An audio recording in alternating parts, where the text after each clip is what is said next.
안녕하세요. 재건축 예언가입니다. 지난주에 드디어 대전시에서도 노후계획도시 정비 기본계획안이 발표되었습니다. 대전에서는 둔산지구와 송촌지구를 이번 노후계획도시 대상지로 발표했는데요. 대전 소유주분들께서는 아직은 노후계획도시 정비법이 생소하실 수가 있겠습니다. 쉽게 말해 대전에서 1990년대 지어진 아파트들의 미래가 담겨져 있는 계획안이라고 보시면 되겠습니다. 이 계획안에는 정부가 생각하는 미래의 청사진에 대한 힌트가 많이 담겨져 있었을 뿐만 아니라 재건축 사업성에 있어서 기준 용적률과 기부 체납 비율이 몇으로 계획되어 있느냐부터 재건축 선도단지 선정의 가장 중요한 요소가 무엇인지도 알 수 있었는데요. 자세한 내용은 총 270페이지짜리 자료로 주민공람이 되었습니다. 오늘은 그 중에서 소유주분들께 직접적으로 중요한 내용만 뽑아서 해설해 드리도록 하겠습니다. 들어가기 앞서 영상을 처음 보시는 분들께 저에 대해 잠시 소개해 드리면 저는 10년 이상의 투자 동안 50여 곳 이상의 재건축 재개발에 투자해온 투자자이고요. 그러던 중 1990년도에 지어진 아파트들의 대규모 재건축이 2025년부터 2040년까지 진행될 것이며 이 일기 신도시 아파트의 재건축이 앞으로 대한민국 부동산의 메인 흐름이 될 것이라 보고 지금으로부터 2년 전에 유튜브를 개설했습니다. 최근 2년간은 먼저 진행한 경기도의 일기 신도시 재건축, 그 중에서 특히 분당, 평촌, 일산을 메인으로, 그리고 올해 7월에는 부산에서 노후계획도시 정비법이 시작됨에 따라 해운대 지역에서 재건축 사업성 및 투자성 분석, 그리고 투자 인사이트 영상들을 만들어 왔습니다. 일기 신도시 재건축이 어떤 배경으로 진행이 되었는지, 어떤 순서로 진행될지, 선도단지는 어떤 단지가 선정될지 등에 대한 이 일기 신도시 재건축 인사이트 영상은 결국 수익, 즉 돈과 직접적으로 연결되는 내용들이기 때문에 특히 중요합니다. 대부분 대전에서도 동일하게 해당되는 내용이므로 제 인사이트 공개 영상들도 꼭 시청하시길 바라겠습니다. 그럼 대전 노후계획도시 정비법 리뷰 시작하겠습니다. 우선 대전 노후계획도시 정비법 시행 배경에 대해 말씀을 드릴게요. 제가 이 유튜브를 시작하게 된 시작점이기도 합니다. 이 그림은 전국에 아파트들이 지어진 준공 연도를 나타내는데요. X축이 준공 연도, 그리고 Y축이 준공 세대수입니다. 아파트 채수죠. 보시면 1990년도를 기점으로 지어진 아파트의 숫자가 급격히 늘어나는 게 보이시죠? 1980년대에 지어진 아파트의 숫자가 총 70만 호인데 1990년도에 지어진 아파트는 400만 호 이상입니다. 더군다나 이 1980년대에 지어진 아파트는 대부분 저층주공이거나 낮은 용적률을 갖고 있어서 해당 지역이 상승장이 되면 재건축이 잘 진행이 되었거든요. 그런데 1990년대에 지어진 아파트는 대부분 고용적률 아파트라 재건축 사업성이 안 나옵니다. 기존 도시정비법을 통해서는 1:1 재건축 사업성이 나오는 곳들만 재건축이 된다는 얘긴데 쉽게 말해서 33평 신축 시세가 최소 20억 이상이 되는 곳에서만 재건축이 가능하다는 얘기입니다. 그 외에 대부분 지역에서는 사실상 아파트가 무너질 때까지 재건축은 힘들다는 얘기인데요. 이 아파트에 지금 인구의 4분의 1 이상이 살고 있습니다. 이 정도 규모는 국가가 외면할 수 없는 문제이고요. 더군다나 한국의 인구수가 지금 정점에 도달했기 때문에 신도시를 확장해 나갈 수도 없어요. 1990년대에는 나라가 성장하면서 인구가 늘어났기 때문에 신도시를 만들어도 괜찮았지만 지금부터는 인구가 늘지 않기 때문에 이 시점에 아파트의 총량을 늘려버리면 나중에 구도심이나 신도시 중 한 곳은 유령도시가 되어버립니다. 그래서 이것은 국가적으로 당위성을 갖고 신도시를 새로 만들지 말고 구도심을 개발해야 한다에서 출발하는 게 바로 노후계획도시 정비법입니다. 그 안에서 1990년대 아파트를 어디부터 어떤 순서로 개발시켜야 할까의 문제에서 정부에서도 아무래도 규모가 큰 일기 신도시 위주로 먼저 우선순위를 둔 것이고요. 그렇기 때문에 대규모 택지지구가 몰려있는 이 일기 신도시의 소유주분들이 우선 수혜 대상이 된 겁니다. 즉, 이 영상을 보고 계신 대부분의 구독자분들은 이미 선택받으셨다는 뜻입니다. 여기서 기존의 재건축이 안 된 이유가 사업성이 부족해서 라고 말씀드렸죠. 쉽게 말해 현재 아파트 가격이 4억인데 주변 신축 가격이 8억이에요. 그런데 재건축 진행을 하면 분담금이 5억이라고 합니다. 현재 가격 4억에 분담금 5억을 내서 9억의 신축 아파트를 만들었는데 시세가 8억이면 재건축 진행을 할까요? 안 할까요? 못합니다. 재건축을 진행했는데 손해가 나는 거죠. 재건축 사업성이 안 나와서 진행이 안 되는 겁니다. 그럼 국가가 당위성을 갖고 순리대로 재건축이 진행되게 하려면 어디를 손봐야 할까요? 재건축 사업성이 나오도록 이 분담금 5억이 3억 수준으로 나오도록 만들어주면 총 7억의 신축 아파트도 얻고 수익도 얻을 수 있으니 이런 곳은 재건축이 진행됩니다. 이 분담금 5억을 3억 수준으로 낮춰주는 역할이 바로 용적률 상향인 거고요. 그 법적 토대가 되는 것이 바로 노후계획도시 정비법입니다. 이 방향으로 진행될 것을 저는 2023년 이전부터 보고 미리 준비를 하고 있었던 거고요. 이게 2024년도에 비로소 노후계획도시 정비법이라는 이름을 달고 나왔고 경기도부터 먼저 스타트를 하고 2025년도에는 부산, 인천, 그리고 대전으로 차례차례 시작된 겁니다. 다음으로 대전에서는 이 노후계획도시 정비법에 따라 해당되는 지구를 어떻게 선정했는지에 대한 설명 슬라이드인데요. 우선 기준은 대규모 주택 공급 등을 목적으로 택지개발 촉진법에 따라 조성 후 20년 이상 경과하고 면적이 100만 제곱미터 이상, 즉 1km 이상에 해당되는 지역을 찾아보니 크게 총 2곳이 나왔다는 얘기이고요. 바로 둔산지구와 송촌중립법동지구입니다. 규모는 둔산지구가 8.67제곱킬로미터로 가장 크죠. 지금부터 목표 연도는 2035년까지 잡고 이 1기 신도시 재건축을 진행하겠다는 내용이고요. 지도는 다음과 같습니다. 다음으로 정부가 그리는 미래의 청사진도 제시가 되었는데요.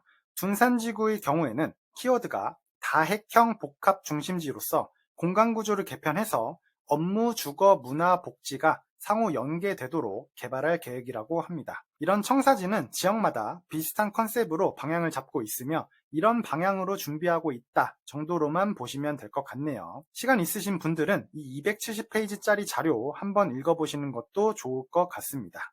이제 좀 더 깊이 들어가서 각 지구에 대해서 통합 재건축의 구역을 나타낸 구역도인데요. 둔산지구의 경우에는 총 48,721세대의 아파트를 17개 구역으로 나눴고요. 송촌지구의 경우에는 총 16,842세대의 아파트를 10개 구역으로 나눴습니다. 대전의 특징은 대전시에서는 전체적으로 주택단지 정비형으로 안내하고 있다는 건데요. 노후계획도시 정비는 크게 주택단지 정비형, 중심지구 정비형, 시설 정비형, 이주대책 지원형 이렇게 4종류로 개발을 안내하는데요. 먼저 진행한 경기 부산의 경우에도 민간 아파트 소유주 분들은 대부분 주택단지 정비형으로 진행 중에 있습니다. 쉽게 말해 기존보다 용적률 혜택을 더 받게 되는 재건축이라고 이해하시면 되겠습니다. 참고로 중심지구 정비형은 역세권이나 상업지에서 역세권에 가까운 땅을 기부 체납하는 대신 나머지 땅들을 준주거지역 이상으로 종상향해주는 정비 형태인데요. 역세권이라고 다 지정해주는 것은 아니고 예를 들어 시에서는 더블 역세권 이상이어서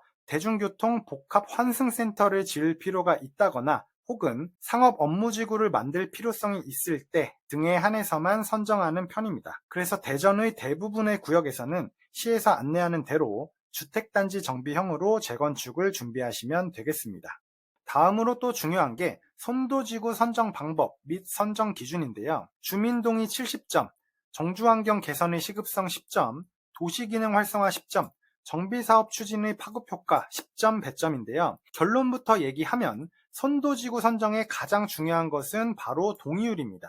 이거 작년에 경기도에서 이 선도지구 배점표가 발표되기 이전부터 제가 동의율이 가장 중요하다고 말씀드렸어요. 왜냐하면 정부가 계획하는 타임라인에 맞춰서 선도단지를 선정하고 재건축을 완성까지 시켜야 하는데 정부가 걱정하는 가장 큰 리스크는 기껏 선도단지로 선정한 조합에서 조합 내부적으로 불협화음이 발생해서 중간에 진행이 멈춰버리는 게 가장 큰 리스크이기 때문에 이 리스크를 줄일 수 있는 지표가 바로 높은 동의율이라는 점에서 처음부터 동의율이 가장 높은 곳이 선도단지로 선정될 수밖에 없다고 말씀을 드렸습니다. 다른 항목들도 간단히 봐볼게요. 주차 대수는 세대당 0.3대 미만 2.5점, 세대당 1.2대 이상은 0점인데 단지별 1점 이내로 차이가 날 것으로 보입니다.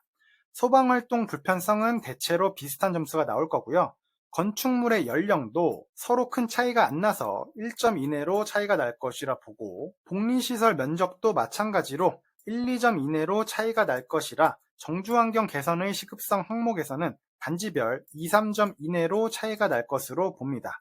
도시기능 활성화는 결국 대부분 기부 체납은 다 채우는 방향으로 갈 거라서 크게 변별력 없다고 보시면 되고요. 정비사업 추진의 파급 효과에서 참여주택 단지 수가 4개 단지 이상이면 5점, 1개 단지면 2점인데 단지별로 최대 3점 차이가 날 것으로 보고요. 통합정비 대상 세대수도 3000세대 이상 5점, 1000세대 미만 2점인데 대부분 2000세대 이상이라 단지별 1, 2점 이내로 차이가 날 것으로 봅니다.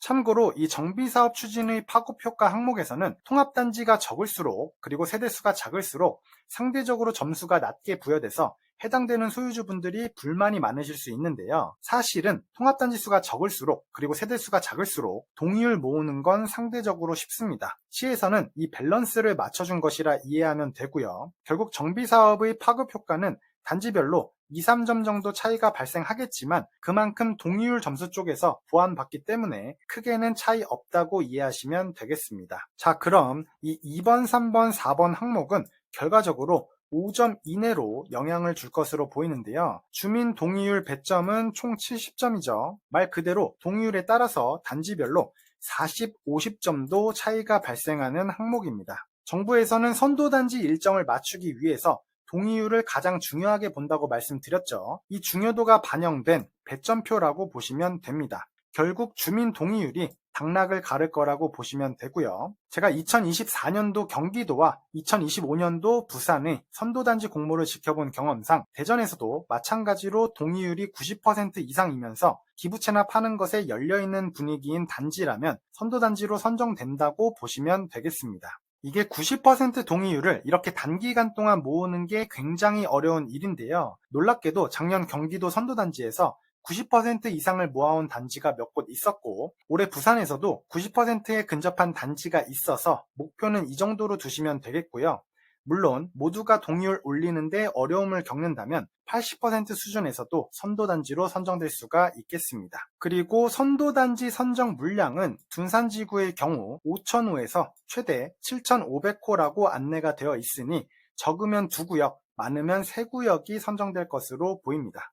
그리고 이건 이전에 선도단지 선정에 대한 인사이트 영상을 만든 것이 대전에서도 마찬가지로 해당되는 내용이라 영상 링크 드릴 테니 궁금하신 분은 한번 보시고요. 그 다음 가장 중요한 분담금 얘기를 해드리겠습니다. 사실 재건축 수익에 있어서는 재건축 사업성, 즉 분담금 계산이 전부인데요. 분담금 계산에서 한 축을 맡고 있는 용적률 계산 방식에 대한 설명입니다. 우선 노후계획도시 정비법을 통해 재건축을 추진했을 때 기준 용적률은 둔산지구 주택단지의 경우 2종 일반주거지역 288%, 3종 일반주거지역 363%이며 송촌지구의 경우 2종 293%, 3종 370%입니다. 둔산지구나 송촌지구 대부분은 3종 일반주거지역 주택정비형 재건축이고요. 예를 들어 둔산지구의 3종 일반주거지역의 경우 이 363% 기준 용적률 값과 종전 용적률 차익값에서 10에서 40%를 대전시에서 결정해서 공공기여, 즉 기부채납으로 떼갈 수 있는데요. 대전시는 여기서 10%를 공공기여율로 정했습니다. 즉 예를 들어 종전 용적률이 230%인 3종 일반주거지역 아파트의 경우 이 기준용적률 363과 230의 차이인 133의 10%에 대해서 대전시에 기부채납하면 총 공공기여량은 13.3%포인트가 되겠죠. 최종 사용 가능한 용적률은 363에서 이 공공기여 13.3을 뺀 349.7%포인트가 되는 거고요. 쉽게 말해서 대체적으로 350%까지 사용할 수 있도록 대전시에서 용적률을 상향시켜 준 겁니다. 기존에는 노계법 적용 전 용적률을 250%까지밖에 안 줬었는데 이걸 공공기여도 최소로 줄이고 기준 용적률도 363까지 올려서 재건축이 가능하도록 사업성을 대폭 개선시켜주는 법안이 바로 이 노후계획도시 정비법이 되는 겁니다. 실제로 둔산지구의 경우 이 17개 구역이 속해 있는 33개의 아파트 단지 중에서 재건축 사업성이 나왔던 구역은 20%가 채 안 됐었거든요. 나머지 80% 구역들은 기존에 재건축 사업성이 안 나왔었는데 이 노후계획도시 정비법의 혜택으로 재건축이 나오도록 실제로 사업성이 개선되었습니다.